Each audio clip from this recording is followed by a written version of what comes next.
আজকে আমরা সিঁড়ি করব, এই সিঁড়িটা করব আর এই সাইডের সিঁড়িটা করব। তার জন্য আমি হেল্পারে বালু ধরে দিছি, 4 তলায় বালু উঠাইছি। হেল্পারে কই বালুটা তুই মিলা। আজকে আমরা কীর্তনে এই সিঁড়ি করে গেছি আর উপরের সিঁড়িটা আমরা করে গেছিলাম পরশুদিন, আর মাঝখান দিয়ে একদিন করিনি। আমরা আবার অন্য কাজ করছিলাম, নিচে একটা বাথরুম আছিল, সেই বাথরুমটা করছি। তাই কারণে আজকে আমরা সিঁড়ি করব। তাই কারণে আমি সিঁড়ি সবকিছু মাপ দিলাম। মাপ দেওয়ার পর আমি রাইজার এক মাপে কাট, কিন্তু অনেক 3টা ধাপ মনে করছেন এটা মার খেয়ে গেছে। রাজমিস্ত্রিরা ছোট করে লাইছে, মনে করছেন 1 ইঞ্চি করে 3 ইঞ্চি ছোট করে লাইছে। তাই কারণে আমি মাপ জব দিয়া মনে করছেন একটা নিজে রাইজ যেমন লাগাবো, তাই কারণে আমি রাইজারের মাপ টপ দিয়ে সব এক মাপের রাইজার কাটতে আছে। এই যে দেখেন এক মাপের সব রাইজার আমি কাটতে, তারপর মনে করছেন ধীরে ঠান্ডায় উড়াতে থাকুন। মনে করছেন কোনো নেই, আমি সব লেভেল টেবিল করে তারপর মাপ টপ দিয়ে সব রাইজার একসাথে কাটতে, এই যে আমি কাটতে মনে করছেন এখন ধীরে ঠান্ডা আমি রাইজার উঠে। এখান থেকে কিন্তু রাজমিস্ত্রি একটা ভুল করে থেকে গেছে, কিন্তু দেখা যায় 3টা সিঁড়ি আপনি মারি, 3টা সিঁড়ি আপনি 1 ইঞ্চি করে 3 ইঞ্চি মনে করছেন মাইর খাওয়া। এটা তো আমরা এই করতাম না, তার আমগো রাইজার এক মাপের রাখ। এই কারণে আমরা লেভেল টেবিল করিয়া তারপর মনে একটা মাপ দিয়ে তারপর ভাগ দিয়ে আমরা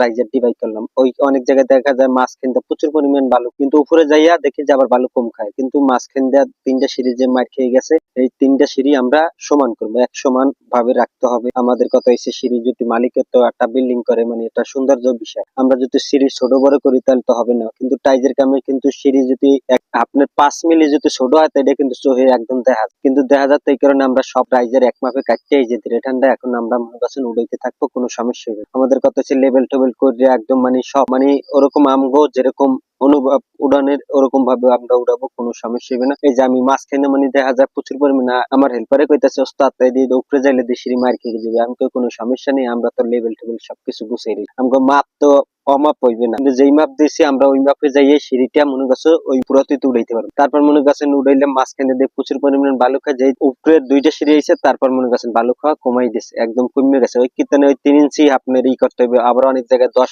মিলি 20 মিলি এরকম 15 মিলি 5 মিলি এরকম বেশ কম থাকে রাজমিস্ত্রিটা করে, কিন্তু অনেক সব রাজমিস্ত্রি এক না। অনেক উপরেরটা করছে, উপরেরটা মোটামুটি মনে করছেন আসলে ভালোই, কিন্তু নিচেরটা দেখি যে বেহাতের। আমার এটা আমাদের কথা হচ্ছে এক মাপের রাখতে হবে। তাই কারণে এক মাপের রাখবো, কোনোভাবেই করা যাবে না। কথা হচ্ছে আমগো যদি 5 মিলি রাইজার ছোট কাটি তাহলে মনে করছেন একদম ধরা যায়। আপনার এটা যদি পরিষ্কার এই যে আমরা করতে আসি, যদি কাম করার পর যদি আমরা করি একদম টাইজের যদি রাইজার ছোট বড় হয় সেটা মনে করছেন অবশ্যই মানুষের সহ্য হবে। এই কারণে টাইজের কাম হচ্ছে 100তে 100 করতে হবে। তাই কারণে আমাদের কথা হচ্ছে এক ডোক করা শেষ হয়ে গেছে। এখন আমি করব কি নিচের ডোকটা যে আবার করব, দেখবো নিচের ডোক আমি কত ডোক করতে পারি। কিন্তু আজকে কিতানে নিচেরটা মনে করছেন সমস্যা, মনে করছেন নিচেরটা খুব কম সমস্যা, কিন্তু নিচেরটা এসে মানে ব্যাখ্যা করছে মাঠমে রাখে নাই নিচেরটা। আর এই যে আমাদের করা হয়ে গেছে, উপরেরটা করা হয়ে গেছে, এখন আমরা নিচেরটা ধরছি। কিন্তু নিচেরটা আর একটা সমস্যা কি, আপনার এক সাইডে বালু খায় রাইজারে মনে করছে